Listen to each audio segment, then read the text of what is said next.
রাব্বি প্রথম ভার্সিটিতে যাচ্ছে। কংগ্রেচুলেশন। ভার্সিটিতে প্রথম দিন, একটু বাজেটটা বাড়ায় দাও। আসি আব্বু। দাঁড়াও। আসসালামু আলাইকুম আব্বু। ওয়ালাইকুম আসসালাম।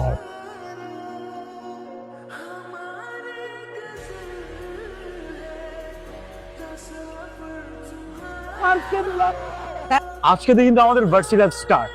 তুই একটা প্রেম করবি আর আমি একটা। যা করার আজকেই করতে হবে, because today is the first day. যেই মেয়ে কি ভালো লাগবে সেই মেয়ে লক। লক।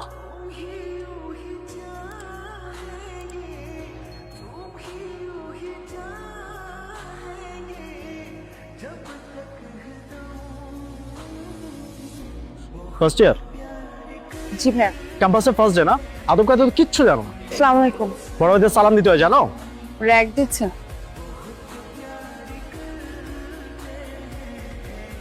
তোরা কারা? আমরা সিনিয়র। আমরা কারা? জি আপু। কোন ইয়ার? First year. সিনিয়র সেজে নিজের ব্যাচমেটকে র‍্যাগ দিলি? তুই তো হেভি জিনিস রে। আগুনের গোলা না? আমি একটা এক্সাম্পল দে তো। আপু আপনি এত কিউট না, আমার কি ইচ্ছা করতেছে জানেন? কি? আপনার গাল দুটো কেনে আদর করে দেয়। আদর করে দেয়।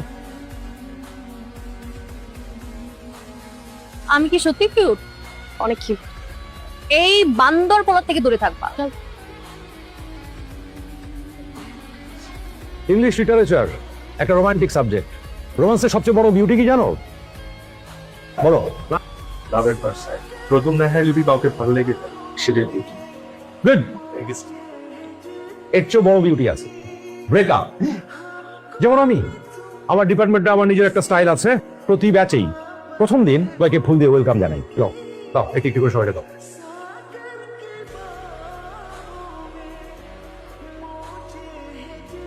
দেখি তোমার ফুল কোথায়? স্যার ও আমাকে দুইটা ফুল দিয়েছে। তুমি নিজেই একজন রোমিও। সো সুইট আপু, তুই তো জুলিয়েট হয়ে গেলি। তুই না আমার হাতে একটা থাপ্পড় খাবি। আমি ছেলেটির উপর খুব বিরক্ত। ও একটা আস্ত বান্দর। তোর তো দেখছি খুব ইন্টারেস্ট। ইস, আমি যদি বড় হতাম। এই যে আইটেম বয়, তো খুব গুলো বলে আমার গাল টেনে পালালে। তো আজকে তোমাকে কে বাঁচাবে? What happened? আমারও না ঠিক আপনার মতো একটা বোন ছিল, আর নেই, নেই মানে? মারা গেছে। সরি। তার গালটা মানে এইভাবে টেনে দিত। এই ফাজিল ছেলেটা আবার দূরে দূরে কেন এদিকে আসতেছে?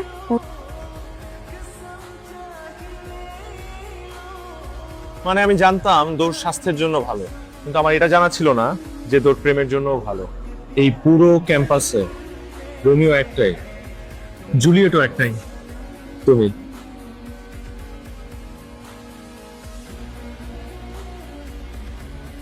তোমাদের নবীনবরণ অনুষ্ঠানের আয়োজন চলছে, তোমরাও কিছু একটা করো। নাচ, গান, অভিনয়, আবৃত্তির যে কোনো।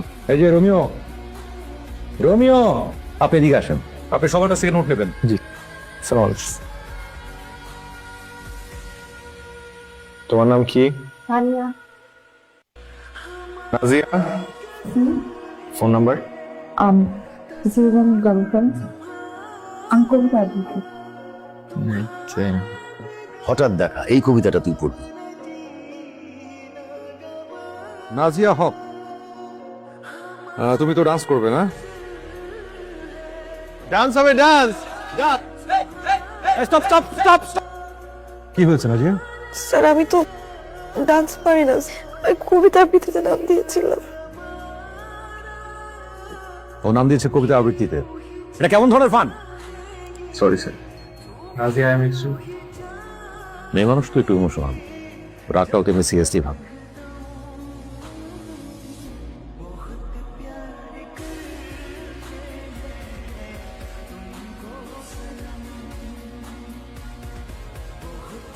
এভাবে কেউ সরি বললে তাকে মাফ করে দিতে হয়।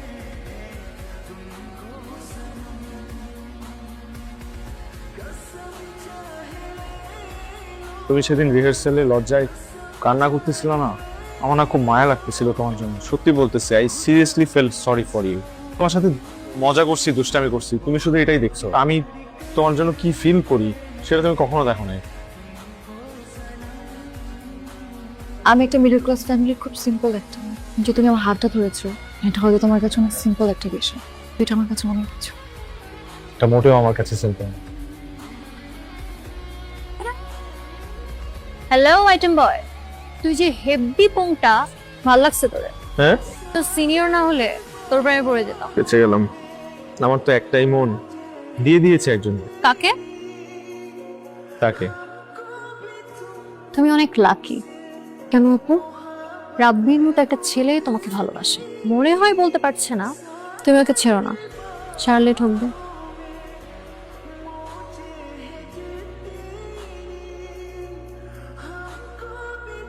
পরশু নাজিয়ার বার্থডে, তাহলে সেলিব্রেট করতে হবে। কিন্তু পার্টিটা কই?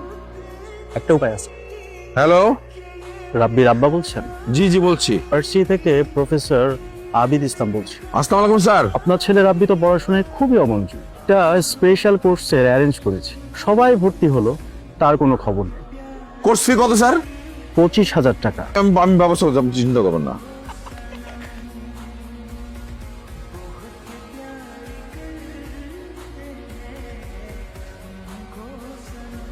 Nazia, happy birthday. লাইফে ফার্স্ট টাইম যে ছেলেটা তোমার হাত ধরেছিল, সে সারাটা জীবন তোমার হাত ধরে রাখতে চায়।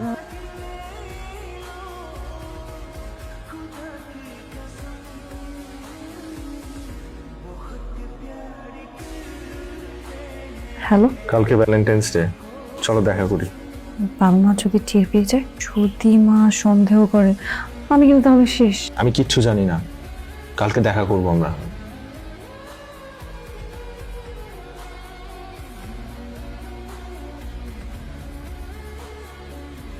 Happy valentine's day. Thank you.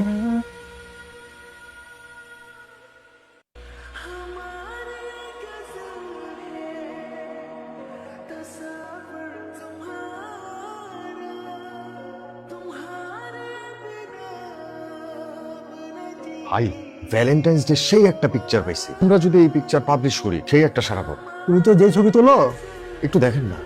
কাজের মাঝখানে বুঝছো ঝামেলা করো। এই মিয়া, এই তুমি তো ফাটাইছো পোর্টালের জন্য, এই জিনিস তো ভাইরাল, এটা নেই বলে এক্সক্লুসিভ, এখন আপলোড হবে, এই মুহূর্তে আপলোড হবে। হ্যালো, তোর মেয়ে নাজিয়া এটা কি করেছে শালা? কি করছে মানে? পেপার, পত্রিকা, ফেসবুক, ইউটিউব আর সেই ছবি সব জায়গাতে ভাইরাল হয়ে গেছে। চারিদিকে তো ছিছি পড়ে গেছে। কষ্ট সাগাল চুম্মায়া মজা। মামা পুরো ভাইরাল হয়ে গেছে মামা।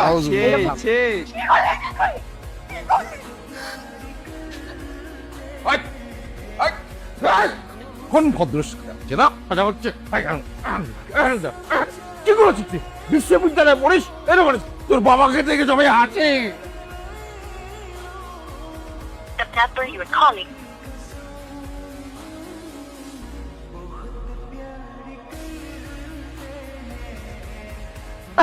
তুমি তো ফাটায় ভালাইছো। হ্যাঁ, নাদিয়া কোথায়? আমরা কি রাতে দেখা করতে চাই।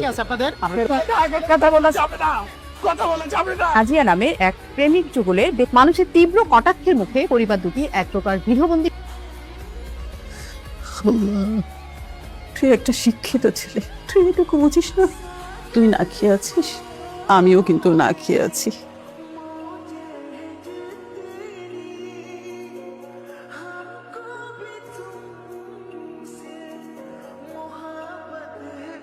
আইনি লজ্জ, তুই কোথায় যাচ্ছিস? আপনি শিকল পরে বসে থাকেন, আমি কোনো অন্যায় করি নাই।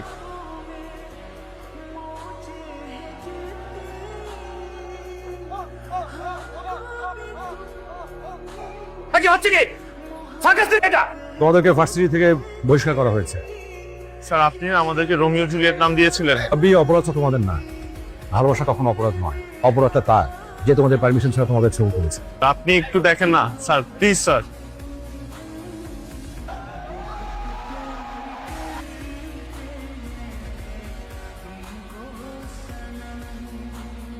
বড় ডাটা তো দেখলাম, ছোট ডাটা কবে দেখবো? তুই মরিস না কেন? কারোর সামনে মুখ দেখাতে পারি না।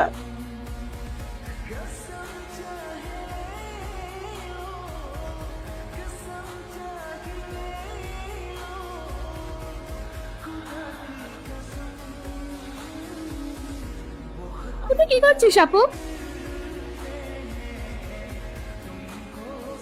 হ্যালো, আপু সুসাইড করতে গিয়েছিল।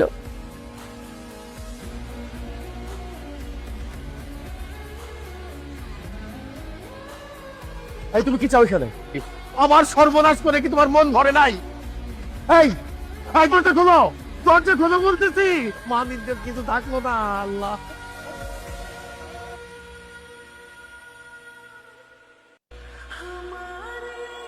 আমাদের পরিচয় দেওয়ার নিশ্চয়ই কোনো দরকার নাই আপনাদের, কারণ পার্সোনাল মুহূর্তের ছবি ভাইরাল হয়েছে, আমরা মজার পাত্র হয়ে গেছি আপনাদের কাছে। কারণ কিন্তু আপনাদের এই মজার কারণে আমাদের পরিবারকে অনেক সাফার করতে হইতেছে। এই মানুষটাকে আমি কিস করছি, কারণ এই মানুষটাকে আমি ভালোবেসে কিস করছি, কিন্তু আপনারা তো হাসির পর্যায়ে নিয়ে গেছেন। আমি বাইরে বের হইতে পারতেছি না, এই মেয়েটা বাইরে বের হইতে পারতেছি না, তাদের কারণে এই মেয়েটা সুইসাইড করতে গেছিল আজকে। যদি মরতে হয় তাহলে একসাথে মরবো, আর যদি বাঁচতে হয় তাহলে একসাথে বাঁচবো। তো এই হাত আমি ছাড়বো না।